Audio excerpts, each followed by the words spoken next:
Bonjour à tous et bienvenue. Nous démarrons le périple de ce matin avec le quotidien Mutation qui s'intéresse à la présidentielle encore ce matin. Ce sont les électeurs qui souhaitent se reconnaître dans les résultats qui seront publiés par le Conseil constitutionnel, nous renseigne le journal. L'interpellation de la conférence épiscopale nationale du Cameroun dans une déclaration rendue publique dimanche est à retrouver ce matin à la page 7 du quotidien. Contentieux post-électoral, après le PCRN, c'est le SDF qui se désiste. Et puis, en attendant la proclamation, c'est un calme plat dans l'extrême nord qui est observé ce matin à la page 6 du journal. Nous revenons avec les évêques affichés à la grande une du quotidien bleu d'Amanmana le jour qui parle également de présidentielle. Ce sont donc les évêques qui dénoncent les irrégularités. Pour le quotidien L'Info à chaud, s'agissant des résultats de la présidentielle de 2025 au Cameroun, les évêques indexent les manigances d'Elecam et selon la conférence épiscopale, les évêques du Cameroun, le procès verbal préparé par Elecam est signé par les représentants des partis présents dans le bureau de vote sur la première et la dernière page et non sur les pages du milieu qui portent le décompte des voix. C'est l'information à retrouver au complet ce matin à la page 10. En page 12, on parle de transparence. C'est le MRC qui lance un appel à candidature pour l'élection du président national du parti. On continue avec un autre évêque, et cette fois-ci c'est celui de Bafoussam, tel que nous le présente ce matin la Nouvelle Expression. Il demande la vérité des urnes.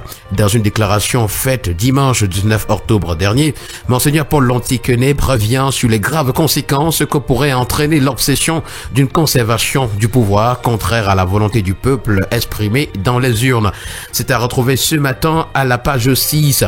En petite une, on parle de la phobie d'une révolte populaire dans la région de l'Ouest et à l'approche de la date de proclamation des résultats du scrutin présidentiel du 12 octobre 2025, la région de l'Ouest en général se militarise fortement et à Bafoussam particulièrement, la sécurité est renforcée autour des résidences de certaines autorités et de certains édifices publics. Nous poursuivons ce matin avec Cameroun Tribune qui parle du recensement des votes de la présidentielle et nous renseigne que c'est terminé. Les membres de la commission nationale ont bouclé leurs travaux hier à Yaoundé au bout de 4 jours. Il ne reste plus que la transmission de leur rapport au Conseil constitutionnel au cours d'une cérémonie solennelle ce jour. L'information est à retrouver aux pages spéciales de Cameroun Tribune, notamment les 3 à 6. Et dans cette tension post-électorale, le quotidien vert Émergence nous donne la raison pour laquelle il faut dissoudre Elecam. Si le Cameroun s'embrase, ce sera de la faute de cet organe en charge de l'organisation des élections, renseigne ce matin le journal. Conseil constitutionnel en petite une, l'obligation d'arrêter les résultats avant proclamation est présentée. Et puis dans le Fundi, c'est une enquête sur l'affaire Angola Omban et qui est à retrouver. L'observateur du Septentrion, pour sa part, revenant sur cette présidentielle de 2025, nous présente ses membres du gouvernement Biya qui ont perdu dans leur fief. Dans la Benue, on a Gabriel Bayrobé, dans le Diamaré, c'est Yaouba Abdoulaye, dans le maillot de Sanaga, c'est Manaouda Malachi, dans le maillot d'Anaï, c'est Moulouna Fotou, dans la Vina, c'est Oumoul Koulsoumi, épouse Boukar, et à Kousseri, c'est Alamine Ousmane Me. Et toujours au sujet de cette présidentielle 2025, c'est Issa Turoma Bakari qui dénonce une forfaiture et met en garde le Conseil constitutionnel. Restons dans cette présidentielle ou encore dans cette tension post-électorale avec le quotidien Info Matin qui nous conduit dans la Mefou et à Famba où la paix, la sécurité et le vivre ensemble sont de mise grâce à Magloire Baga à Tangana qui effectue une tournée post-électorale de remobilisation des équipes et de sensibilisation des populations. Nous continuons ce matin avec Prospective Nouvelle qui revient sur la présidentielle. Les titres « Et si Paul Biya était vainqueur ?» Pour expression politique, au sujet de cette présidentielle encore, c'est le Conseil constitutionnel qui revient en scène. Avec le quotidien régional d'information du Nord Cameroun, l'œil du Sahel, on s'en va à Ilé Alifa, où 4 jeunes ont été tués par un engin explosif improvisé. C'est à retrouver ce matin à la page 3. Et tension post-électorale à retrouver, Marois et Gaoundéré sont en état d'alerte. Le premier quotidien économique de la zone CEMAC, l'économie parle de financement, de décentralisation des administrations, bloque les ressources de plus de 300 communes depuis 5 ans, nous renseigne le journal, ce qui empêche ces collectivités territoriales décentralisées de réaliser leurs objectifs de développement. L'hebdomadaire Diapason parle de diplomatie monétaire ce matin. La BIA renforce son influence aux États-Unis, nous renseigne le journal. Supervision bancaire, défis climatiques, Ivan Sanabangui a multiplié les initiatives et les annonces fortes lors des assemblées annuelles du FMI et de la Banque mondiale. L'un des sujets phares de la mission a porté sur la gestion d'échanges et le rapatriement des devises, notamment celles générées par les entreprises extractives.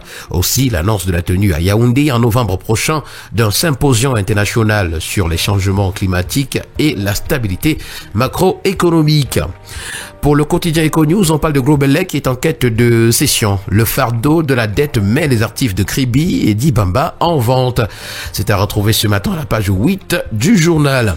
En santé, avec le quotidien Info Plus Santé, on parle de lutte contre le paludisme, le VIH et la tuberculose. Les parlementaires d'Afrique francophone sont en conclave.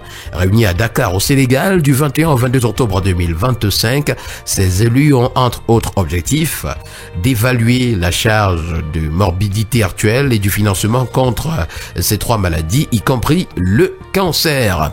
Tension post-électorale, Manaouda invite à la préservation de la santé. Le ministre de la Santé publique invite chaque citoyen à faire preuve de calme parce que la santé et la vie sont les biens les plus précieux. Restons en santé avec le quotidien Éco-Santé ce matin pour s'intéresser à la lutte contre le cancer du sein et du col de l'utérus. La formule gagnante du professeur Essimben Félix pour vaincre la maladie nous est présentée.